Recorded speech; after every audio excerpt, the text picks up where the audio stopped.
Mercedes revealed their plans for 2023. Mercedes was one of the first teams that switched their focus to the 2023 season, and for all the right reasons. The Brackley-based team hasn't been able to find the groove in the 2022 season, which is why they gave up as early as they could and started to work on some permanent solutions for the upcoming season. Mercedes hasn't been able to understand some of the technical regulations, which is why they struggled with porpoising and bottoming out. According to Wolff, we're going to see a totally different philosophy from the W14, and that is something that could bring fear into their rivals. So, what does Mercedes plan for the upcoming season?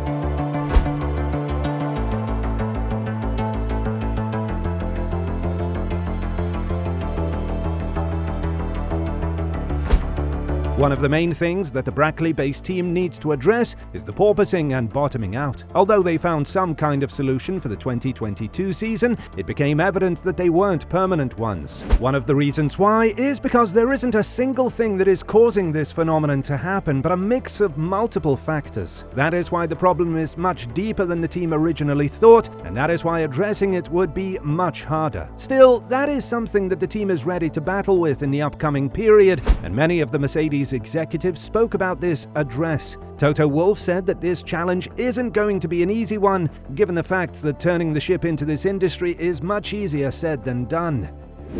This is f***ing madness. And now we're a f***ing bunch of wankers. I f***ing had enough of both of you. He does not smash my door.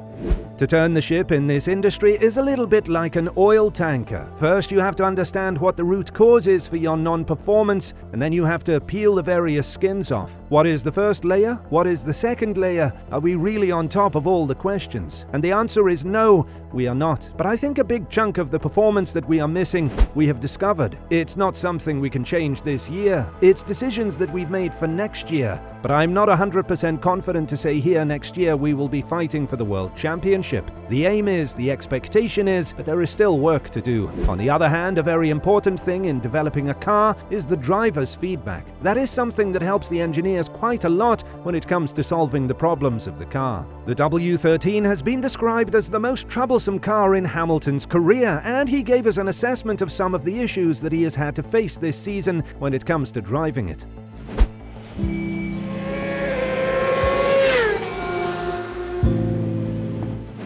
This is a very important part of developing the 2023 version of the car, because hadn't it been for these problems and feedback in the first place, the engineers would have been stuck in a cul-de-sac. I described it to my engineers. Imagine if you are creeping up behind a horse and you're trying to get as close as possible. What's the breaking point before it kicks you in the face? And you know it's going to hurt when it hits your face. That's one of the best ways I can say what it's like when you're trying to lean on the car and it's snapping and unrecoverable. And this car, it's random. On top of that, Hamilton said that he knew this problem would be a major one ever since he drove the car in the testing in Bahrain and Barcelona, but had no idea his team would take so long to fix it. I had a feeling when I first drove the car, but you can never say no and you can never say never. Maybe we would have fixed it by the first race. Who knows? It's sometimes difficult to know how long it's going to take to fix those things. Plus, I'd never had bouncing like that. I didn't expect the guys to take so long. They didn't expect it to take as long as it's taken them to understand what's causing the bouncing. They've had to create new tools, all these things we didn't know before.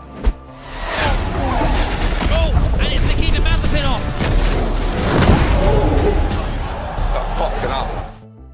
So what does Mercedes need to address for the 2023 version of its car? For starters, the suspension of the car is something that has caused massive problems with the car's on-track behavior. According to Hamilton, the multifactorial nature of this problem is something that the team would have to address for the 2023 season, and that's exactly what Wolff has confirmed in an interview. When talking about the aspects of the car that need to be improved the most, Hamilton said, "It's been a bunch of different things from the get-go. Bouncing was the one that's most visible. Stiffness, global stiffness of the car, to the point that the suspension is pretty useless, stiffer than the tires. The tires are then squashing and bouncing, so we're bouncing on the tires as well. And then aero characteristics. Drag is a huge problem for us. When we get past a certain speed, that's when other people are pulling away. It's when you brake and the front dips and the rear comes up, and the aero transferring during that period, and when you get on the power. It's different between low and high speed. There are so many problems. Hamilton has been known to have the guinea pig treatment for Mercedes in the first half of the season, which is why we saw such bad results from the 7-time world champion in the 2022 season, especially in the first half of it. Hamilton said that he tried literally every setting he could have tried in order to bring the car to its optimum performance, something that Russell hasn't been a part of. Hey, champion. How are you, man? Sta bene, tu? Tutto qua. So, what does Wolff have to say regarding the 2023 version of the car? According to him, the team needs to have a complete change of philosophy when it comes to how the car will be built. Many have suspected that this would mean Mercedes would get rid of the no-pod side pod design, but Wolff has denied that in a recent interview, adding, "I think the DNA of the car is going to change for next year. That is clear. It doesn't necessarily mean that the bodywork is going to look very different, but certainly what is part of the DNA of the car, the architecture, will change for next year." This is something that has been emphasized by Russell throughout the season, as well as by Mike Elliott, the technical director of Mercedes. Russell spoke earlier this season about the direction that Mercedes is taking when it comes to developing the W14 version of the car, adding, "I'm confident that the direction we need to take is the correct one. We have a philosophy that we are going to be trying to adopt in our development, and I'm very confident that is the correct one. But equally, it doesn't mean that we can necessarily achieve it. We have a target, and that is a massive positive in itself.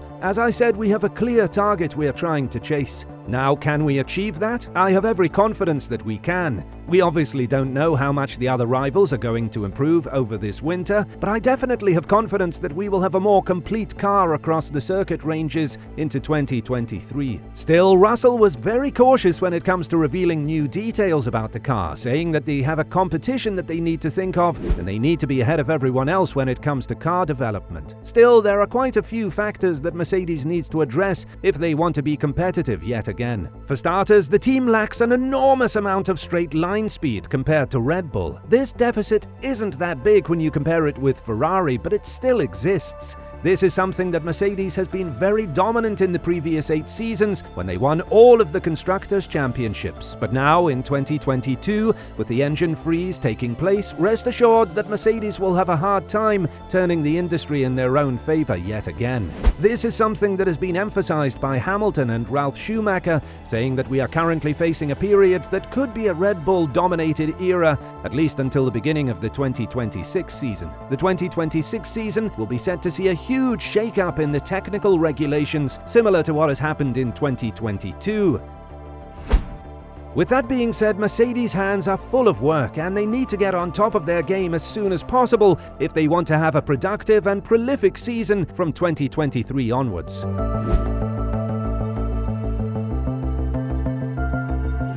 What do you think is next for the Brackley-based team? Do you think that changing the philosophy will help them in prevailing over their own problems? Let us know in the comments below.